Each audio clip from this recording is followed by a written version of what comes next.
When the legendary martial artist Ashura is transported from his ancient world to a modern era ruled by a deadly tower, he finds himself trapped in a game of stats and blue windows. Teaming up with a desperate player named Yuta, the Fist King must use his raw, overwhelming power to shatter the system itself. Together, they face a tyrant who trades souls for authority, proving that true strength cannot be measured by numbers alone. With the system broken and a new, desperate enemy on their hands, the journey is far from over.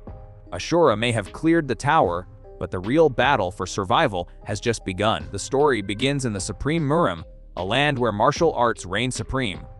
At the pinnacle of this world, there was one man who unified everything, known as the Fist King Ashura. He stands amidst a burning battlefield, his muscular frame radiating an intimidating aura that suggests he definitely skipped leg day in favor of punching day. An elderly general mounted on a white horse confronts him, remarking that Ashura's madness is as persistent as ever. He asks if the Fist King truly traveled all this way just to throw his life away. The general asserts that no matter how great a martial artist Ashura might be, he cannot possibly stop an army of 100,000 men on his own, demanding to know what scheme he has up his sleeve. Ashura merely turns his back slightly, mocking the very idea of an army of 100,000. He questions what significance a mere number like that could possibly hold. When the general stammers in confusion, Ashura accuses him of still playing those disgusting number games, stating that this reliance on statistics is exactly why the general can never hope to defeat him in his lifetime. Enraged, the general shouts that not a sliver of shame exists within Ashura and that his audacity knows no bounds. He immediately screams for his troops to behead him, which seems like a bit of an overreaction to a philosophical debate about math. The army charges forward, but Ashura stands alone without a single weapon. However, his martial power is enough to overwhelmingly destroy everything in his path. Before his strength, which is truly worthy of being called the strongest, even the masters who once commanded the Murim are swept away, leaving nothing but devastation in his wake. The enemies fell one after another until finally, under the name of the Sura Kingdom, the first year of its reign began. Ashura stood atop a mountain of skulls amidst burning buildings. Having succeeded in unifying the world as one, the capital Muwal was established. That is a lot of skulls for a housewarming gift. In a secluded cave, a figure named Mayo Wol offered congratulations to his liege. He noted that after defeating so many enemies and finally unifying the Central Plains as one, there was nothing else left to achieve in the land. Ashura, looking impatient, told him to cut to the chase and asked why he was called to such a place. Being the strongest means you don't have to wait in line, but you still have to listen to boring speeches. Mayo Wol explained that as the king knew, he was the only one to unify the Central Plains through pure martial power alone. He stated that for his lord, the greatest Fist King under the heavens, even the epithet of martial god was now insufficient. To offer a secret manual worthy of such majesty, he had brought Ashura there today. He claimed that the only one who could handle the power within that secret manual was the liege himself. Flattery will get you everywhere, especially when you have a magic glowing ball. Ashura questioned the mention of a secret manual as he reached out. His hand touched the strange red substance, causing it to ripple and drip down into a container below. Suddenly, chains erupted from the pedestal, shooting upward. Ashura looked up in shock as the metal restraints wrapped tightly around his wrists and ankles, binding him completely. That looks like a terrible user interface design for a gift. Mayo Wol stood with his followers, declaring that Ashura's tyranny had ended and that the Sura Kingdom would now be ruled by him. He stated it was futile to try escaping, claiming that no matter how strong the Fist King was, he was powerless before the abyssal heavens. He told Ashura to just quietly accept his fate. That is a terrible way to talk to a guy whose biceps are bigger than your head. Ashura broke free from his chains with a burst of energy. He called out Mayo Wol's name and asked if he had forgotten who he was. He declared himself to be destiny and destruction personified. Mayo Wol panicked and shouted at his subordinates to open the barrier of the celestial abyss at once. Ashura lunged forward with a fierce punch, his eyes glowing with rage. His fist was covered in blood as he struck with immense force. Asura was suspended in the air surrounded by swirling red energy tendrils while Wol looked on in confusion. Wol shouted in disbelief as Ashura landed in a powerful stance, causing a massive eruption of red energy from the ground. The red magic circle on the ground pulsed as the crowd of followers knelt down. They loudly congratulated their liege and hailed Wol as the new sovereign of the Sura kingdom. Wol looked on with a calm expression, seemingly pleased with his coup. It is always nice when the staff is so supportive of the new management. And so, the Fist King Ashura, who once ruled the world, met his end in such futility. Suddenly, a blue screen appeared in the void, stating that he had been summoned as a player and asking if he would like to participate, with a yes or no option. The screen displayed confusion dots as it waited for a response. The system politely asked the dear player to hurry and press accept. Asura responded by smashing the blue interface with his bare fist. Some people just really hate clicking. I agree. Yuta wondered what he had just felt, sensing something incredibly ominous. A voice shouted for him to watch out as a large red monster attacked him. He looked surprised. Talk about a jump scare without a jump button. He clicked his tongue as he landed. The system indicated that Inferno Breath was being cast with a 2-second cast time.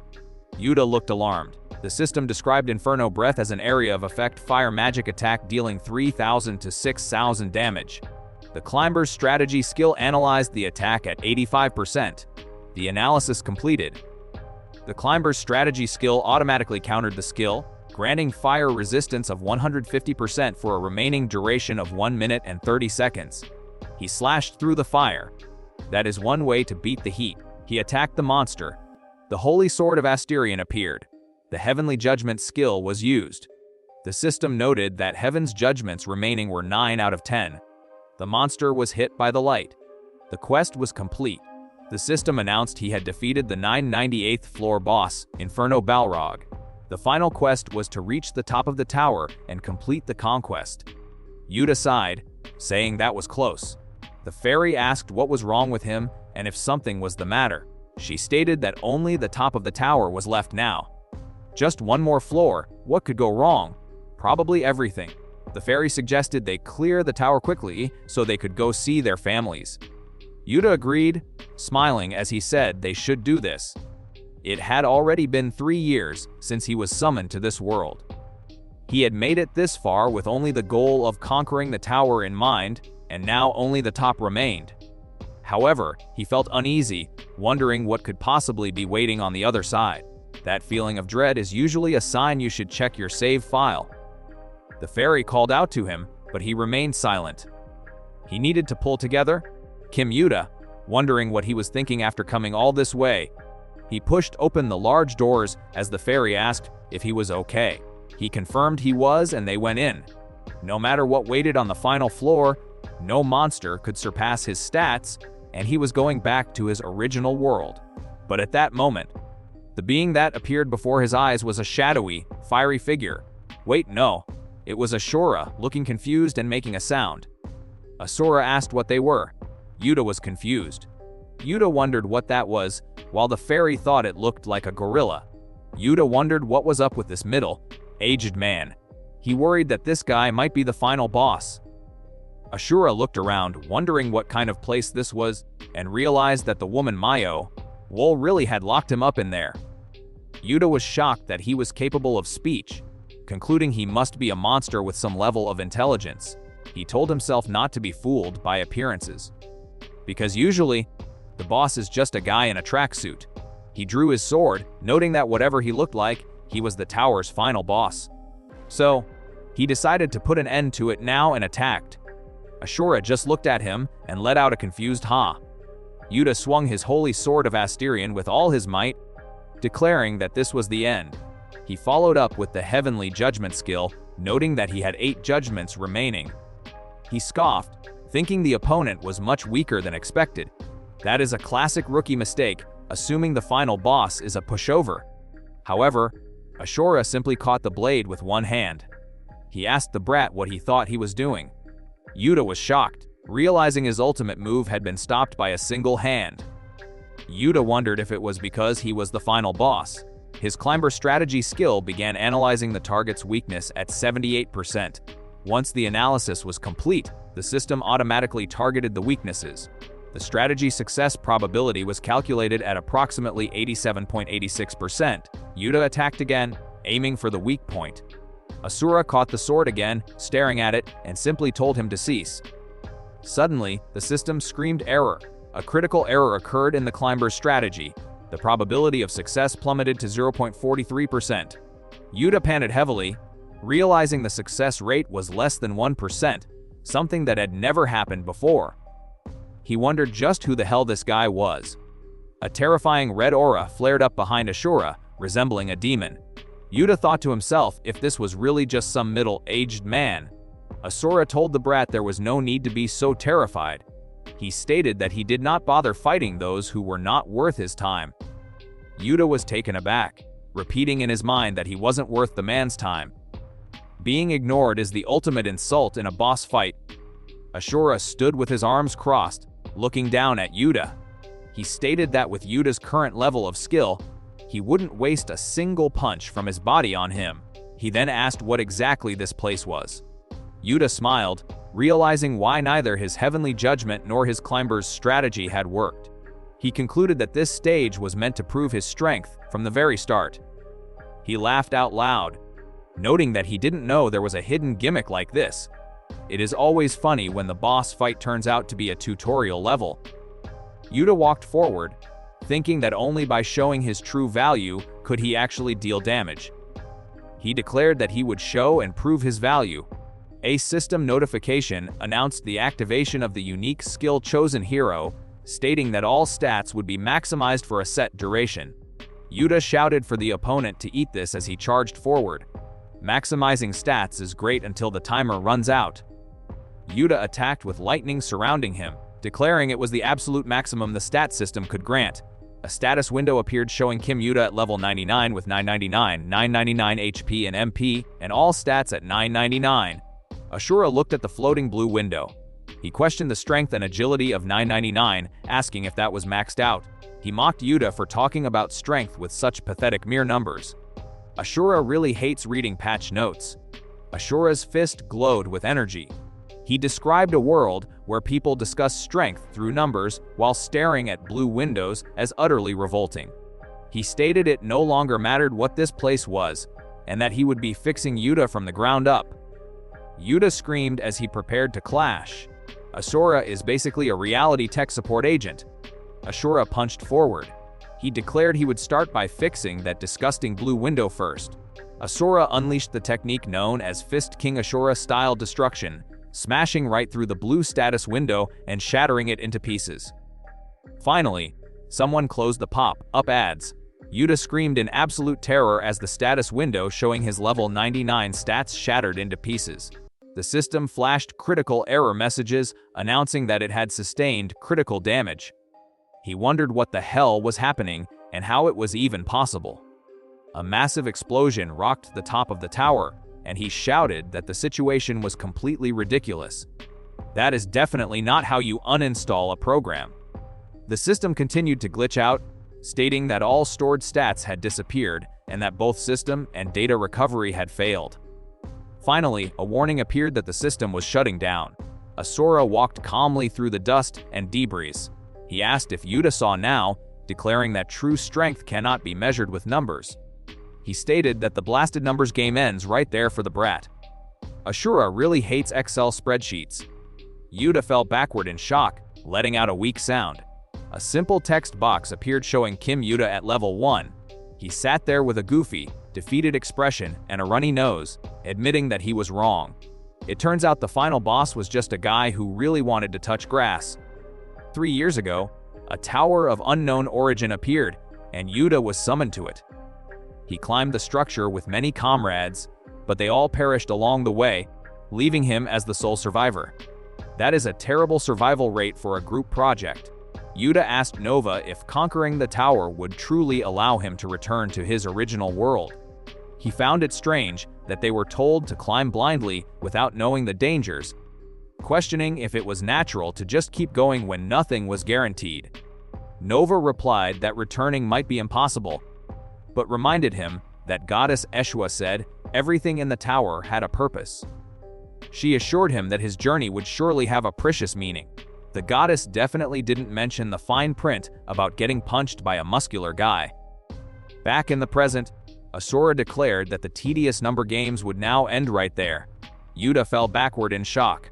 A simple text indicated he was now Kim Yuta level 1. He sat there with a goofy, crying expression, admitting that he had messed up. He desperately tried to call up his status window, inventory, and quest window, but nothing appeared. He wondered if the interface had really disappeared and screamed for a system reboot. Unable to believe this was possible, Asura simply called his reaction utterly pathetic. It is always embarrassing when you try to Alt F4 out of a real-life fight. Asura asked if he was still unable to escape the delusion of those number games, stating that the disgusting blue windows would never appear again. Yuta trembled in fear and begged to be spared. Asura replied that he had no interest in killing someone who was not worth fighting.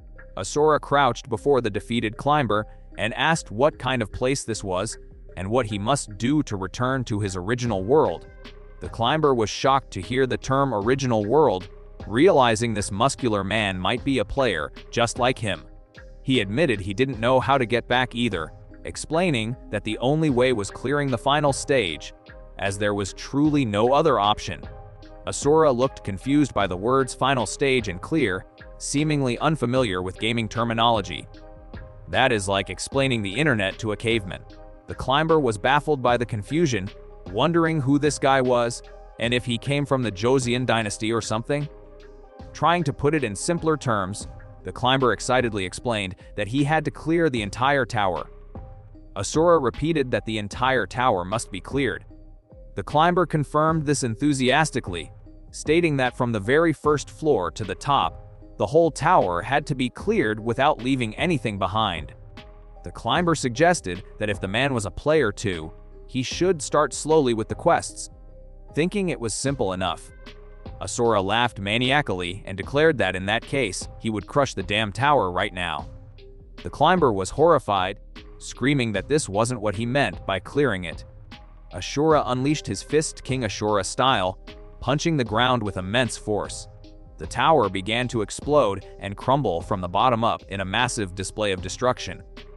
The climber looked on in terror, realizing the sheer absurdity of the situation.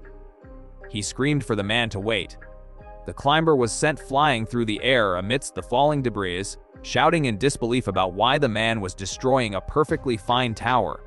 A system error message flashed, announcing that the tower had been destroyed by an abnormal entity. The entire structure collapsed into ruins. The climber fell through the air, screaming in agony and wondering just who the hell that guy was. Yuta screamed in absolute terror, his hair standing on end, unable to comprehend how someone could destroy a massive tower with their bare hands. He fell through the air as a voice shouted his name. It was Nova, his fairy companion, flying towards him with a shocked expression. Yuta recognized her and she grabbed him by the collar, pulling him to safety. That is some serious aerial acrobatics for a tiny fairy. Nova landed on Yuta's back as they stood amidst the ruins. Yuta asked where she had been, admitting he thought she was gone forever. She apologized, explaining she was late because she had to retrieve his sword. She urged him to leave immediately, warning that something big was about to happen. Yuta was confused, wondering what could possibly be bigger than a collapsing tower. As they moved away, the ground beneath them began to glitch and pixelate in purple. A system error message flashed, detecting illegal access. A massive purple vortex appeared, sucking up all the tower debris. The system announced it was deleting all data from the destroyed tower. Yuta stared at the hole, realizing the debris was being sucked in and knowing they would be screwed if caught in it. Another warning appeared stating the trash can was almost full and undeletable data was leaking out. Asura stood calmly amidst the purple energy and floating rocks. Asura looked around, humming to himself. He felt like he had just stepped on something but dismissed it as his imagination. He crossed his arms and wondered why nothing was happening yet. Standing on a pile of rubble, he declared that just like the brat said, he had completely cleared the tower. Yuta screamed from the ground, telling the mister that he didn't mean clearing the tower in that literal, destructive sense. Communication is key, people. Yuta screamed at the muscular man, asking if he was just going to destroy everything despite being overpowered, and what would happen if something went wrong. The man floated amidst purple energy, while the younger man looked on in absolute shock. It is always fun to lecture a guy who just punched a hole through reality. The muscular man thought to himself that he had hoped a successor had finally appeared, but realized it was just an unwelcome guest. A woman with long white hair wearing a white dress materialized before them. The man looked completely stunned and stammered out her name in disbelief. The woman was revealed to be Mayo, Wool. Yuta shouted her name in surprise. She calmly asked if the man was the arrogant bastard who destroyed her tower. The man gritted his teeth in pure rage, realizing she had been hiding there the whole time. Talk about a bad game of hide and seek. Enraged, the man lunged at her, screaming about how she dared to do that to him. Mayo, Wool simply raised her hand. With a single gesture, she slammed him into the ground, creating a massive crater. Yuta screamed for the mister in sheer panic. That is one way to hit the reset button. Mayo, Wool laughed and asked if he had not heard her, repeating her question about who destroyed the tower. Yuta stood frozen, thinking it was impossible that she had subdued such a monster in a single move. He wondered if this woman was the goddess Eshua that Nova had mentioned. He stared at her majestic figure, questioning if she could truly be that divine being. Ashura gripped the ground, realizing that this woman was certainly different from the Mayo, Wool he knew, as she had not used this kind of strange power before. However, judging by the way she spoke, he was certain she was definitely the one who built that damn tower. With a manic grin, he asked if those disgusting number games were also her doing. He really holds a grudge against spreadsheets. Yuta and his fairy companion watched in shock as the muscular man declared that he had cleared it all just as she said, including the damn tower and those disgusting number games. He demanded to be immediately returned to his rightful place, his kingdom. The woman let out a small scoff before bursting into loud laughter, finding him quite amusing. Nothing says divine authority like laughing at someone's demands. The woman asked who told him such an absurd thing about being able to go back to his original world by clearing the tower. Ashura retorted that it was fine then, and whether it was the tower or the stat windows, she could go ahead and destroy as much as she liked. She conjured a purple orb, stating that if he really destroyed everything she had made, she would send him back to the world he came from. Though she warned it would not be easy. Classic villain monologue, setting up the next arc perfectly. Purple energy swirled around as the system announced that some data in the trash can was being restored and dummy players were being produced. Yuta looked on in terror, wondering what this was as various figures materialized before him. He screamed, asking how they were all there. The recycle bin is never truly empty. The woman smiled with glowing red eyes, explaining that from now on, the towers he must destroy still remained in great numbers in this world. Multiple massive towers loomed in the background. Yuta's face fell into shadow, his eyes glowing as he prepared for the massive task ahead. Looks like he needs to buy a bulk pack of demolition equipment. The attacker lunged forward, striking the woman in the white dress with his glowing sword. She effortlessly blocked the blow with a purple hexagonal barrier, maintaining a smug expression. He demanded to know what this piece of trash was. Nothing says, "I'm the final boss."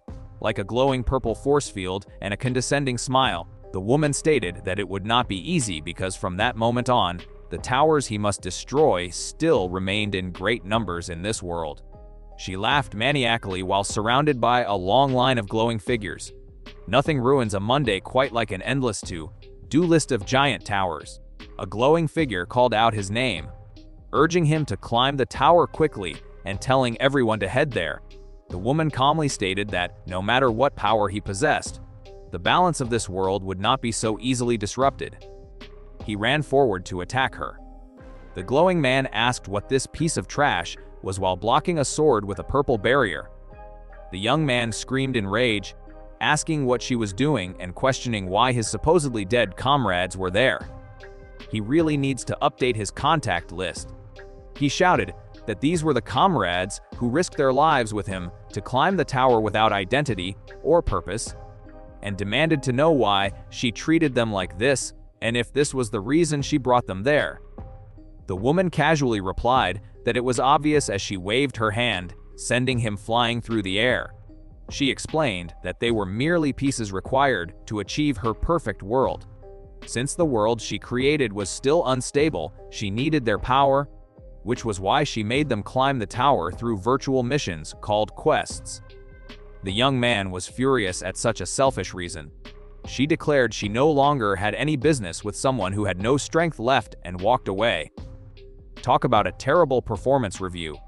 The woman in the white dress raised her hand, surrounded by purple energy, and told the player to vanish from there. Yuta gritted his teeth in frustration, cursing and blaming himself for ever climbing the tower in the first place. He thought that if only he were a little stronger or wiser, he could have eliminated her. A hand suddenly reached out towards him. That is a classic "it's not over yet" moment. The woman looked shocked as Ashura slammed his fist into the ground, creating a massive fissure that separated them. She stared in surprise as the muscular man stood behind the younger climber, admitting he had misjudged the brat. Ashura laughed loudly, demanding to know how she dared lay a hand on his prey before he did. Yuta looked at him in shock, calling him Mr. Ashura told him his courage was admirable, but that it was still too early for him. He declared that he would be the one to take her head and charge forward with a glowing fist. Talk about stealing the kill. Ashura punched the woman, sending her crashing into the rubble. He grabbed her by the neck, asking if this was the king. The woman looked up at him, calling him truly amazing for exerting such power without the system. However, she stated she would not let that power run wild and began to glow with purple energy. Ashura shouted in anger, asking how she dared use another wicked trick on him. The woman leaned in close, asking him to please conquer every tower in this world. She told him she would be waiting for him at the highest point of this world. Ashura was left kneeling on the ground as she disappeared in a burst of purple light. She really knows how to make a dramatic exit. A woman resembling Mayo, Wool requested that someone conquer every country in the world. Ashura stood amidst the ruins, thinking that no matter how much he considered it, the woman resembled the Mayo, Wool he knew. He questioned why on earth he had been sent to a place like this and spoke the name Mayo. Wool. A man in purple armor charged forward with a sword. Yuta blocked the attack with his own blade. Yuta shouted the names Jung Mong-hoon and Choi Yoon-seo, demanding if they recognized him and declaring that it was him, Kim Yuta. The fairy companion explained that it was no use because even if they recognized him, it was merely a memory response from before. That sounds like a glitchy NPC. Yuta struggled against the attacker, stammering in protest. Ashura asked what the brat was doing. The muscular man punched the armored attacker away. Yuta called out to him as Mr. Ashura stated they had no time to fight such cannon fodder. He demanded that the younger man quickly guide him to the place where those damn towers were located. Yuta protested, asking him to wait a second and insisting that these people were his comrades. Ashura questioned if they looked like comrades to his eyes. He declared that they were merely the vengeful spirits of the dead. He stated that clinging to vengeful spirits would not change anything. He told the boy that if he chose to be uselessly sentimental, he could go ahead and play with those low-level ghosts for the rest of his life. Asura announced that he would find that damned woman by himself. He stood surrounded by the approaching spectral figures. He punched through the attackers, asking how these damned ghosts dared to block this king's path. He decided that since he was busy, he would simply blow them all away at once. Ashura unleashed his Fist King Ashura-style destruction technique. He stood panting in the ruins, looking at his hand and realizing he couldn't feel any internal energy in his body. He wondered if she had sealed his Danshin. He chuckled, finding the situation quite amusing, and asked how she dared try to test him. Nothing says, "I'm fine," like laughing when your power source gets blocked. He declared that no matter what she did, she could not stop this king. A horde of dummy players approached him. Even without a single martial art, he punched through the crowd, sending them flying. He stated that this king was still the strongest, Brute force really is the universal translator for, "Get out of my way." Facing the remaining horde, he asked if he should loosen up for the first time in a long while. He slammed his fist into the ground, creating a massive shockwave that blasted the players away. Yuta watched in shock, thinking that, as expected, the man was a monster for taking on all those dummy players by himself. He thought to himself that there was a catch, though. When the guy next to you is doing the heavy lifting, you just watch and take notes. Despite the overwhelming power, the dummy players were regenerating. If the fight didn't end, even he might eventually get exhausted. Yuta decided he had to help him and gripped his sword. Nova shouted at him to calm down. She warned that with his stats gone, if he continued to use the holy sword recklessly, his body wouldn't be able to handle it and he could die. Using a legendary weapon without the required stats is a great way to get yourself killed. Yuta told Nova he was aware, but felt he had no choice. A ghostly voice called out his name. A terrifying, corrupted figure reached out, screaming for him to climb the tower. Yuta stabbed the figure with his sword.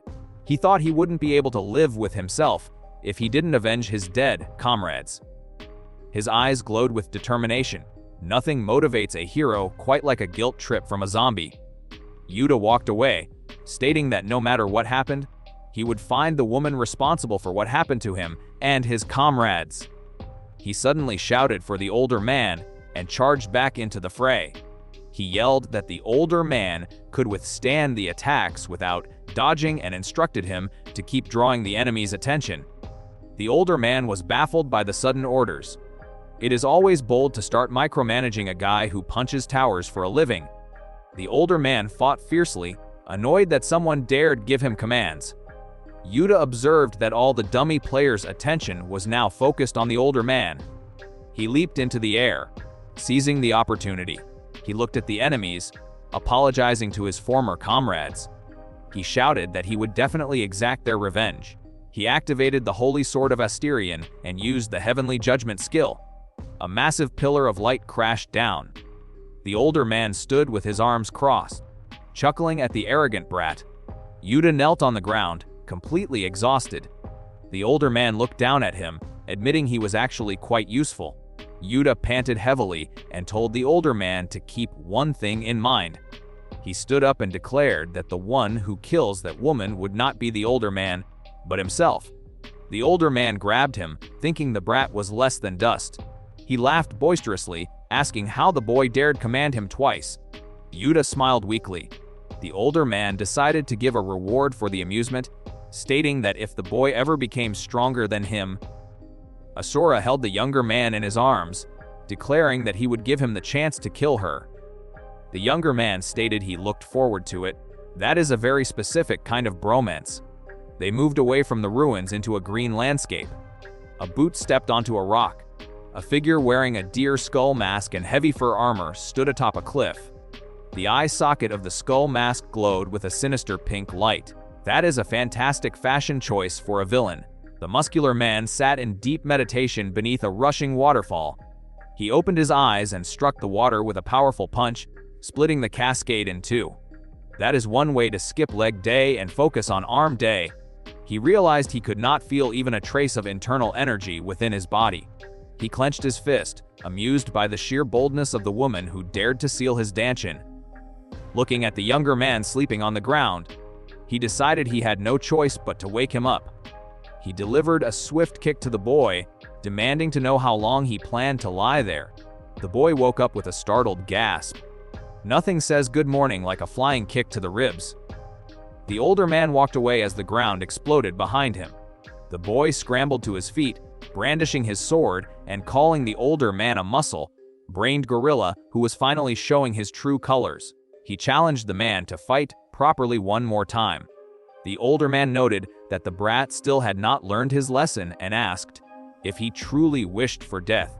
He stated he had no time to leisurely spar, as he needed to destroy those damn towers as quickly as possible, and told the boy to get up immediately. He really needs to work on his conflict resolution skills. The boy nervously laughed, asking why he would go around destroying towers with the older man, suggesting they should focus on finding the woman instead. The older man roared, calling him a fool and asking if he still did not understand. He declared that the wench was undoubtedly hiding inside a tower, since the wretched world consisted of nothing but the towers she created. He shouted that if they smashed every single tower in the world, they would surely find and kill her. That is some extreme dedication to a demolition project. The boy asked if that was so, but questioned why he had to go with the older man, thinking to himself that the guy had completely lost his mind.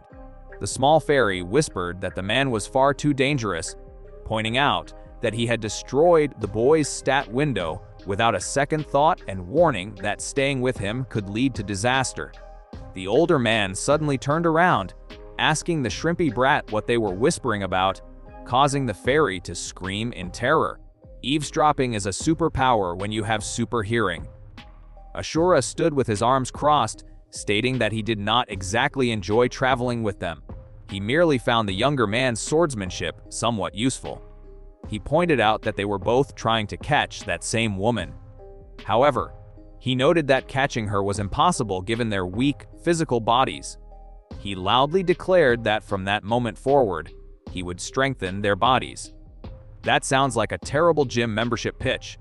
They arrived at a tall, blocky tower standing in the forest. The older man stepped onto the ground, confirming their arrival. He asked if this was one of the towers she had created. He looked at the small fairy and remarked that regardless, she had grown remarkably over the past few days. He observed that with her current physique, she might actually be of some minor assistance to him. Nova, now possessing incredibly buff and muscular arms, bowed deeply and called him master. He praised her talent, noting that with more time, she might have even been able to properly train her internal energy. She enthusiastically agreed, crediting all of it to his teachings. He looked away, annoyed, and wondered when the brat was going to arrive. Nothing says good training like turning a tiny fairy into a bodybuilder. The older man stood next to the heavily muscled fairy, who was flexing her biceps. He remarked on how truly pathetic it was to be inferior to one's own servant. Yuta was seen far behind, panting heavily and using a walking stick, promising he was coming and just needed a second. He was then shown struggling under the weight of a massive log, cursing the lunatics and questioning how they expected him to run while carrying it, wondering if this was some kind of boot camp. The exhausted boy wondered why the fairy had changed like that. She was shown striking a front double biceps pose, looking like a completely different person. He questioned if she was on steroids. He collapsed to the ground, declaring he could not take another step or move anymore. The older man sat casually on the boy's back, calling him a pathetic brat who had barely managed to catch up. He then looked up at the bizarre-looking tower, noting that it looked even more bizarre than the one he had destroyed last time. The buff fairy asked her master if they were entering the tower, noting the lack of an entrance. The muscular man replied that no entrance was necessary for his disciple. He stated that if he simply destroyed the tower right there, that would be the end of it. The fairy cheered him on, telling him to smash the tower in a single blow. Because why use a door when you can use a wrecking ball? The younger man panicked on the ground, shouting for them to wait a minute and think about it more carefully first. The muscular man ignored him and threw a massive punch. The system immediately flashed fatal error messages. The classic measure twice, cut once rule was clearly skipped here. A system notification announced that forced transport to the tower's interior was initiated. The three of them were sucked into a swirling purple vortex. The younger man screamed, asking if the older man was out of his mind and reminding him that he had just told him to think carefully first. Nothing says careful planning like getting vacuumed into a dimension. They crashed down into a ruined cityscape filled with tall, gray buildings. Purple lightning struck the structures. The younger man groaned in pain.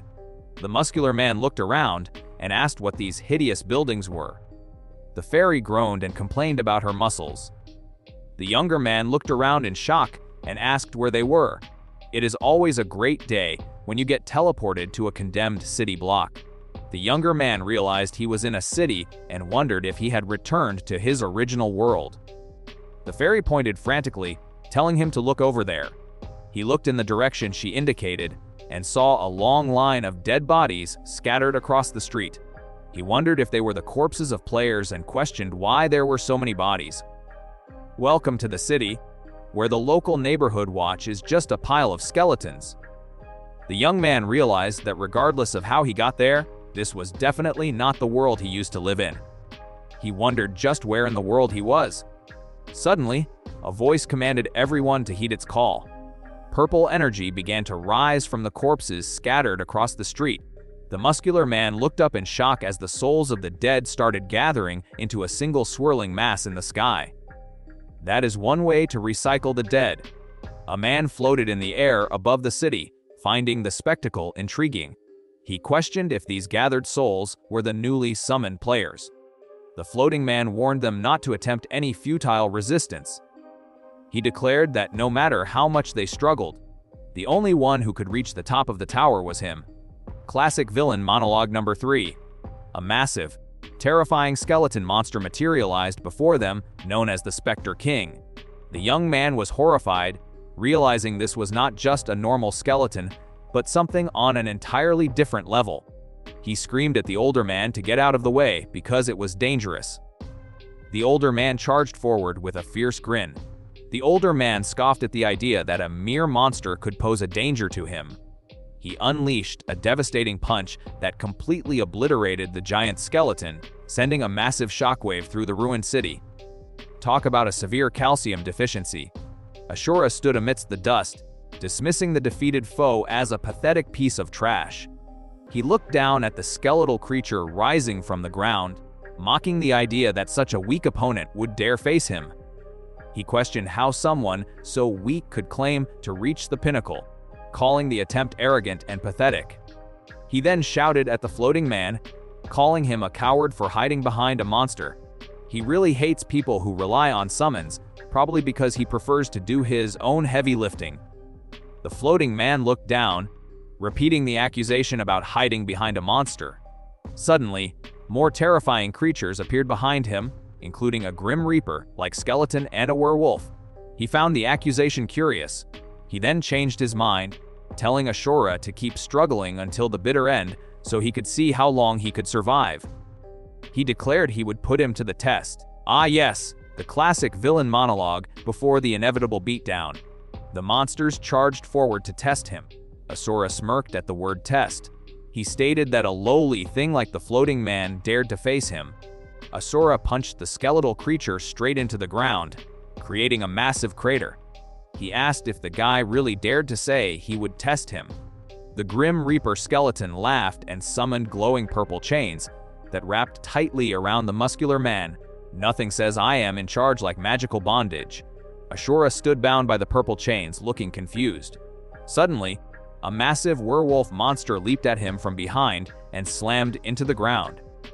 The werewolf was shown with a bloody face from the impact. A giant hand reached down toward him. He casually remarked that it tickled. A system window appeared announcing a summon. He looked to the side as another window announced skeleton soldiers appearing. More monsters emerged from the purple energy as a final window announced the Abyssal Horde. It is basically a monster summoning convention and everyone is invited.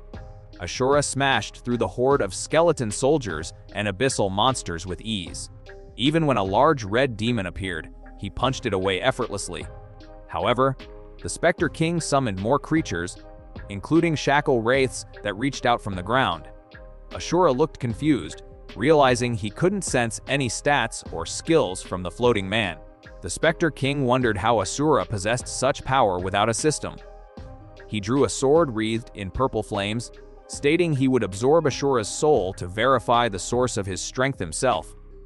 He unleashed a skill called Authority, followed by Brand of Extinction. The resulting explosion of purple energy was immense. Yuta and Nova were blown back by the shockwave, with Yuta coughing up blood. Yuta stared in disbelief at the insane destructive power, realizing Ashura was fighting this mysterious man on equal footing in a one-on-one battle. Nova frantically told Yuta to run away. She realized the Spectre King was no longer like a player. She could clearly feel that he was emanating a power just like Goddess Eshwa. The Spectre King stepped onto the ruined street, wondering if this was finally the last soul. He stood surrounded by purple energy and summoned beasts, noting that the previous opponent was troublesome. But with this, his contract with Goddess Eshua was over. He held out a swirling orb of energy, addressing the nameless player. Finally, the paperwork is done. A system window announced the authority of soul absorption. The Spectre King declared he would put the nameless player's soul to good use. Suddenly, Ashura punched through a massive purple dragon construct. The Spectre King looked surprised at the mention of a goddess, asking if he was referring to the one who sealed his dantian. Talk about a customer service complaint. Ashura clenched his fist, asking if he meant that damned woman. The Spectre King replied that he was just looking for her too, so this worked out for him. Ashura demanded to know where she was, unless he had a death wish. The Spectre King smiled, agreeing to tell him, noting that things wouldn't end that easily anyway. 2 guys, 1 girl, 0 chill. The Spectre King summoned a barrage of glowing purple swords floating in the air. He warned Ashura not to be mistaken, declaring that the one dying in this tower wouldn't be him, but Ashura. The swords rained down toward the muscular man. Spoiler alert, he is probably wrong. Ashura effortlessly caught one of the falling swords between his fingers, scoffing at the attack. He then launched a devastating punch that sent a massive shockwave across the ruined city. The Spectre King stood there with a drop of blood on his cheek, looking completely shocked by the sheer force. Never bring a sword to a fist fight. The Spectre King stood amidst the rubble, laughing and calling Ashura an absurd fellow. He admitted that Ashura was certainly strong and declared he would now take him as seriously as his strength warranted. A system window labeled Authority appeared as he activated the armor of Hades, encasing his arm in purple plating. He lunged forward with his sword, shouting for Ashura to try and take his attack. That armor looks like it came from a very specific discount bin for Dark Lords. The Spectre King unleashed a flurry of slashes, but Ashura stood unharmed amidst the destruction. He dismissed the assault, asking if that was all. The Spectre King yelled that it was not yet over and leaped into the air for a downward strike. Ashura stood calmly, agreeing that the Spectre King was indeed far from matching him. He punched the airborne attacker, declaring the massive gap in power between them. The blow created a massive explosion of energy. The Spectre King stood amidst the smoke, laughing maniacally. He admitted Ashura was really strong, at least for now. He stated he had one thing to tell him. Yuta suddenly asked if he was looking for Goddess Eshua.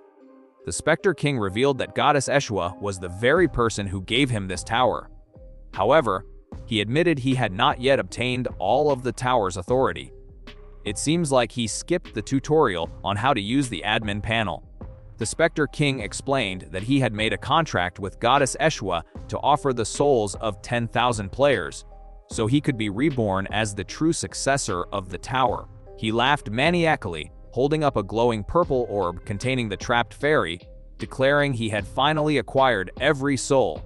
Yuta screamed in horror for Nova and cursed the villain, wondering when he had managed to pull off such a trick. Talk about a hostile takeover. The young man charged forward, demanding to know what was being done to his companion. The Spectre King dismissed him as a small fry and summoned a large monster to intercept. The beast punched the boy, sending him flying and coughing up blood.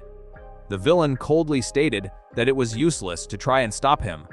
Nothing ruins a heroic charge quite like a sudden uppercut from a goon. The Spectre King stood over the defeated boy with his horde of monsters, declaring there was nothing left to do. A system window announced that the succession ritual quest had acquired the final 10,000th soul. Another window stated that the full authority of the tower would be unlocked in just over a minute. Ashura observed the scene, noting that the villain was a spirit master who manipulated vengeful spirits. The muscular man recalled that such lowly arts were occasionally used in his kingdom, dismissing them as wicked unorthodox scum. He stated he would not normally use such filthy arts, but since the villain had crossed the line, he would show him the real deal. His hand began to glow with a swirling green energy.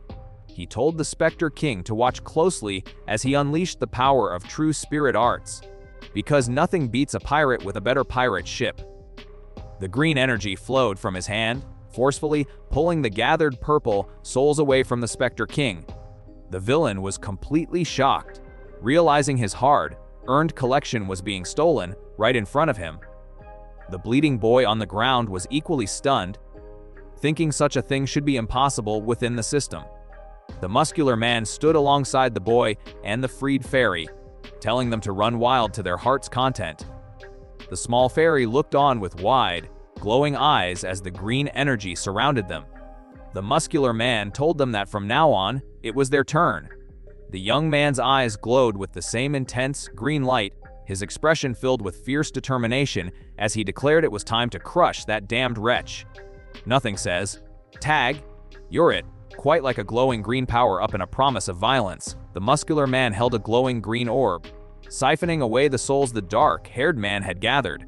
The dark-haired man was completely shocked, realizing his hard-earned collection was being stolen right in front of him. He thought such a thing should be impossible within the system. The muscular man stood alongside the young man and the small fairy, telling them to run wild to their heart's content. That is some serious spiritual identity theft. The green energy flowed into the small fairy and the young man. Suddenly, the young man found himself standing upright, looking at his hands in total confusion. He wondered what was going on and panicked, asking if he was dead. He turned to the older man, accusing him of doing this and demanding his body back immediately. Nothing ruins a power-up quite like sudden existential dread. The older man scolded him, explaining that his physical body would have perished long ago if he had remained in that state. He clarified that the dark-haired man had used spirit arts to turn their souls into puppets, so he had adopted the same filthy arts to separate their souls from their flesh to block the attack and allow their bodies to recover slowly. He told the boy to stop prattling and obey his command, noting that he had stolen quite a few of the controlled souls, making the enemy no longer worth much. The young man looked at himself, thinking it didn't feel like much had changed. Talk about a confusing medical procedure. The older man commanded the young man and the fairy to show the enemy the true power of spirit arts. The dark-haired man was annoyed that they thought he wasn't worth much just because a few souls were stolen. He gathered purple energy around himself and declared that there was enough bullshit. The dark-haired man admitted he didn't know how the souls were stolen, but stated that the ones taken were nothing but a drop in the bucket. He mocked the idea of the true power of spirit arts being wielded by just two people. The older man laughed loudly, finding the concept of just two people absolutely hilarious. He really needs to update his threat assessment algorithm.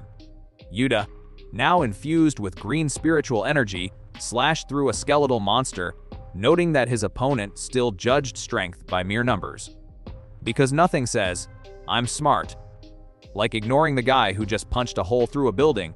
The dark-haired man watched the green energy tear through his minions, completely bewildered by the sudden surge of power from someone who had been on the verge of death just moments ago. Meanwhile, the skeletal creatures loomed over the small fairy, who stood frozen with blank eyes. Yuta screamed her name in panic, wondering why she had not regained consciousness yet. Suddenly, the fairy's eyes glowed with intense green light. She unleashed a devastating blast of energy that completely obliterated the attacking monster. The muscular man looked on in surprise as the fairy stared at her own hand in total confusion. Looks like someone just discovered they have superpowers and forgot to read the instruction manual. Yuta asked if she was okay. She replied that she thought she had gotten stronger thanks to the spirit arts. However, he noted that if they kept fighting like this, it would not end well as a massive horde of skeletal monsters closed in.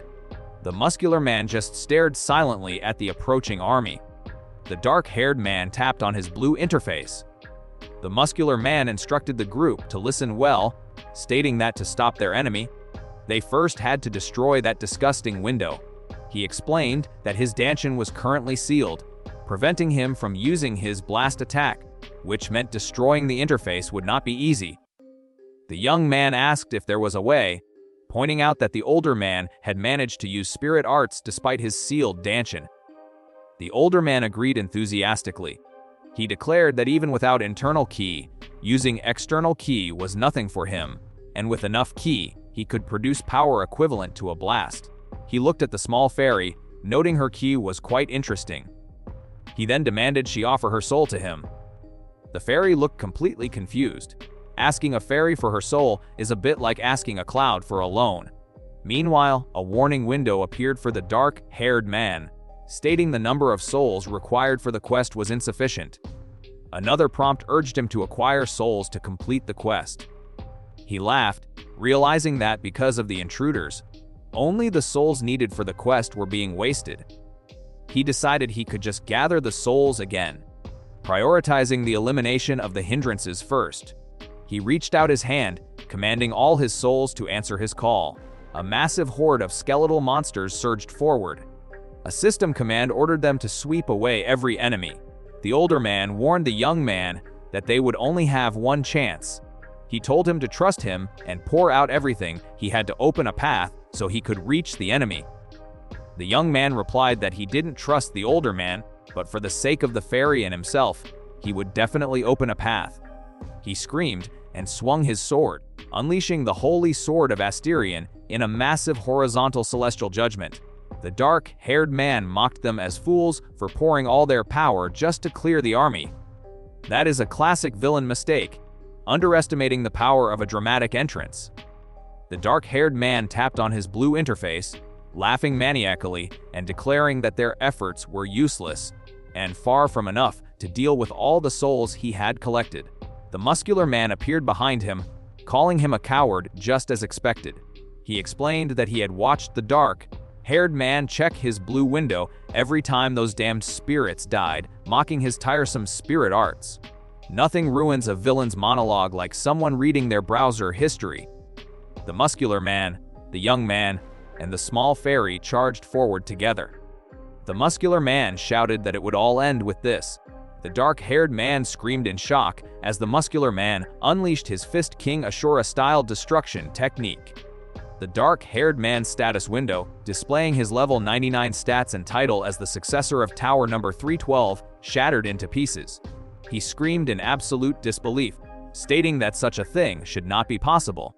He could not accept that everything he had built would be destroyed so futilely, crying out over the loss of his stat window and his power. Losing your save file after 999 hours of gameplay is a special kind of pain. The word world flashed across the screen as system errors announced that the data of souls registered in the system had been damaged and all souls would be permanently deleted. The succession ritual quest failed. The young man collapsed to the ground, groaning in pain.